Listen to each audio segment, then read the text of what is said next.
So for breakfast today, I made scrambled eggs, 5 eggs. First, I sautéed peppers that I got from my neighbor and onion and butter. Then I scrambled 5 eggs and I added a dollop of avocado mayonnaise and some hot sauce. Ended up with a better place to go. So even though somebody had a really specific idea and the other one had a very specific idea, when you as scene partners look each other in the eye and get that, we're going somewhere new, just go, right? Because in a scene, you don't get to look at me when I'm hosting and go, hang on, Carolyn, I want to start over. The lights, this is going to be a real show.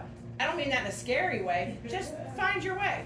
So acting is reacting. You've got to react and respond to what your scene partner says, whether you either get it at the moment or it's where you wanted to go. If you don't get it, say the things that'll help you get there together. Make sense? Yeah. All right. You guys are doing good. He's like, yeah. I heard him say bullshit. Okay. Okay. All right. So this is still trucks. 3, 2, 1. So I'm so glad you were able to come here. So I need to talk to you a little bit about Frankie. So this is kindergarten, and I know, the kids are silly and they like to say and do things that are, different. But the thing is, your child has a bit of a speech impediment, and that's okay.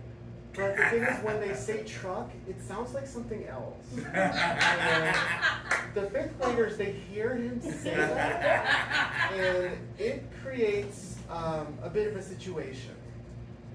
Well, Mr. Fernandez, there's only one way to say frunk. I don't know what the problem is with my son.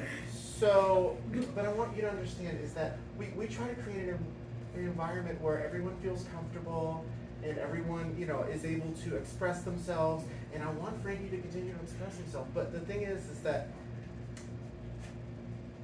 it seems to be a bit inappropriate, and we really just want him to be able to stop using those words. Well, Mr. Fernandez, my son tells me that you cuss a whole lot more during the teaching session. Well, and I know these kids can be a handful, I do but teach kindergarten. you I really have to watch that. Pause. Couple things. This is very good. I love the dynamic. He kind of gave you a nugget, and I wanted to see if you caught it. When he said there's only one way to say frog. Yeah. What I'm hearing, and if there weren't a girl in the room with a young lady, what I'm getting is that's the way his family says it. He doesn't have an impediment. They're just weird. So really listen, when he goes, well, there's only one way to say fruck, I would be like, you mean truck. That's what I said, fruck. Do you know what I mean? So that was a great nugget. Now, if you keep going, that's great. When he says, I hear you curse, maybe you do, but you're justifying it with the kindergartners. So now what I would want you to, where you would go from this, is you almost end up you can't take it. Do you know what I mean? Like the issue is way beyond his one kid. They are kindergartners. Have you ever spent a day with 32 you know what I mean? So now I want the relationship. So, but that was really good. That was a great strong start. I knew where you guys were. But boy, when he said there's only one way to say frunk, I was like, oh my God, the whole family talks like that. Is that what you were thinking? Yeah, that's what I was thinking. So that's what you got to really listen to. But again, it's really easy to sit here and do it. It's harder when you have to respond. But just listen. This is what I mean where it's hard. It really is. I know you guys are listening. I know you guys are hearing each other and you're doing everything right. But this is what I mean in improv. Listening is hard sometimes because along with listening, there's a specific amount of time to get things out. What I'm saying is give yourself the permission to just slow down. Slow is better. We've had scenes go where for a full 30, 40, we did them last week where you were doing something, nobody spoke at all, but the scene was happening. Just because there's just somebody doing something, it's still a scene. And I've been in scenes with people where we just look at each other and just walk around with a look for a minute and nobody speaks. And sometimes people go, oh, that's dramatic pause. No, it's not. You gave me a suggestion. I don't know what to do with it. I have 10 seconds to figure it out. So you use that to make a face at each other and you just, you know what I mean? Don't be afraid to really listen and take your time answering. All right. So everybody did this one time? Yeah. So we went through that? Okay. If you have to go to the restroom, get a drink, go do it right now. And we're going to come back in like 2-3 minutes and we're going to play We're gonna. All right. Well, just you three, Nicole. You can go next. Because we'll play it for you. Now, all three of you are gonna play this together. But it's okay. Well, they'll catch it when they come in. They'll see it if they don't know how to play. Number of words is a really fun game, and the audience loves it, and it is silly. So, we're gonna get a regular old suggestion. You guys are gonna do a scene. Here's why it's a game. Here's the caveat. I'm going to ask the audience to assign to each of you the number of words in which you can speak. And while you're doing it, it's okay to count on your fingers. Some people I play with don't have to, I do. Here's what you have to be careful not to do. Do not count syllables. I do that sometimes, yes. No more, no less? Exactly. Or is it up to? Exactly. If I am assigned 8 words, then every time I speak, I have to speak. And if I run out, then I just stop. Yes. How many words should the suggestions not be less or more than? I will ask, for example, I'll do this now. Give me a number between 1 and 7 for Marie. 5. You can speak in 5 words. Give me a number between 3 and 10 for Bianca. 8. 8. Give me a number between 2 and 10. 2. 2. All right. So remind the audience. 5, 8. 2. You know what I always get? I don't know why. So I'm over there going, yeah, okay. But you know what? If you do it in the right time, it's the funniest part. So 2 is great. So, all right. So when you speak, you can only speak in that number of words. Don't try to figure out ahead of time. Just say your line. It's okay to count. You can use your fingers. It's okay. See, okay is one word, and I I just did shouldn't 2. use my finger for 2 words. So, well, you know what? You know what's funny when you get 1 and you go, all right. Yeah. The audience laughs. Really? Yes. So is it like distinct, like things that they're saying, or is it like trying to continue from the previous person? No, it's a regular scene. Okay. So if this is a scene about, the Olympics, you have to do a scene. Okay. It's not just getting words out and then letting somebody else say something. The one thing you do have to do, don't interrupt each other, right? If somebody starts, they gotta get to their number of words. And you don't have to go in order, that type of thing, but make sure you're giving each other a chance to talk. You can move around the stage. The only difference in this and every other scene is the limit to how many words you can say. Does that make sense? Yeah. You guys clear? Yeah, 5. 5, 8, and 2, right? Right. And don't, she's got 8. Yeah, counting them. That's a lot. We don't think about how many words you're saying. So counting them out on your fingers is fine. If you don't need to, I have some people who don't like to, I don't always do it out here. I kind of do it at my side sometimes. But then I lose track. And if you do, trust me, the audience will go, oh, because they're watching. Does that make sense? Yeah. All right, so this is a really fun game. It's called Number of Words. No one's ever died. Everybody's like, what are you making me do? Right, like give them. I know. And we're only going to get to play this probably one time, but we'll play it again and some other things next week. Okay, so this is Number of Words, and further suggestion. Jordan, what's your middle name? Isaac, give me an activity that starts with I. Ice skating. Ice skating. So this is somehow based around the suggestion of ice skating. Any capacity you want. You can only speak in your assigned number of words in 3, 2, 1. I can't wait to ice skate. Ice skating. Hey guys, let's take a trip ice skating together. It's great.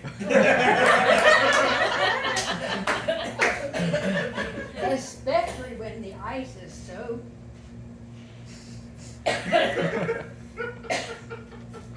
So lame. It's so cold. I hope no one freezes. I have a thermia, anyone?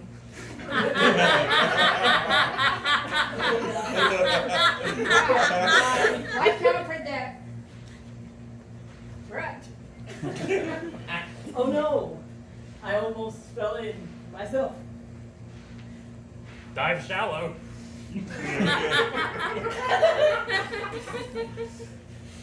This was such a great idea. Guys, Yes, we can do this ice skating in many years, friends. Sure is. Wow, guys. You guys sure look romantic together. My wife.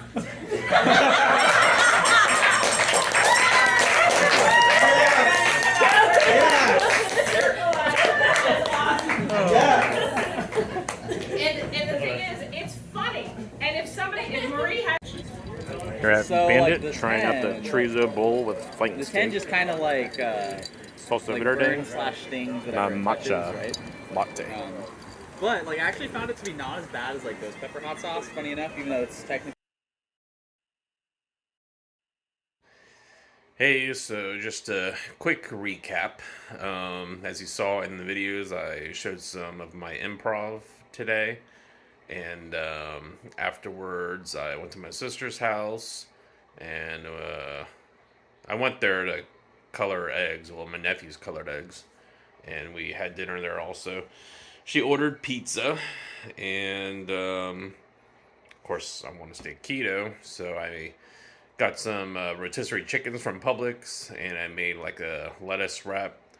I mean, it was just something that I kind of threw together. I didn't actually show what I ate there, but I just took leaves of lettuce and kind of shredded up the chicken, and then I added shredded Swiss cheese to it, and also Primal Kitchen's Caesar dressing. Which that was the first time I've tried that dressing, and it was actually really good, and I liked it a lot. It's expensive; it's about $7.50 a bottle, but it was good. So I had that. I did have one tiny. They're actually cut in squares, like that big, 2-inch by 2-inch piece of pizza to try it, and it was okay. It was kind of chewy, but I think I did pretty good. Also, after improv, we all went out to someone's restaurant in St. Pete called Bandit. It was actually this person doing improv co-owns the restaurant. So we went there afterwards, and I got their chorizo burrito, but I made it a bowl, and I put a flank steak in it. I think there's still a few potatoes in it, so had some carbs, but not a lot. I definitely didn't want to let myself eat like pure sugar like last week with the cinnamon roll. I mean, it was delicious, but just that feeling afterwards of eating the sugar did not feel well. So I feel okay. Today, right now, is actually the next day. It's just I was busy, so I didn't get to finish this. I had to edit that video too of the improv. It was like an hour long. So it is actually the next day. It's Easter. But I'll make, of course, another video later on today. So yeah, it was a pretty good day, and stayed low carb and feeling pretty good. I tried to get more sleep last night, and I think I did. I find that lack of sleep just makes me feel causes like a heaviness in my head, almost like a dizziness, and just my brain doesn't work optimally, which makes sense. So, I think I covered all the video I added here. I think. If not, feel free to ask any questions and I'll try to answer. Alright, I'll see you later.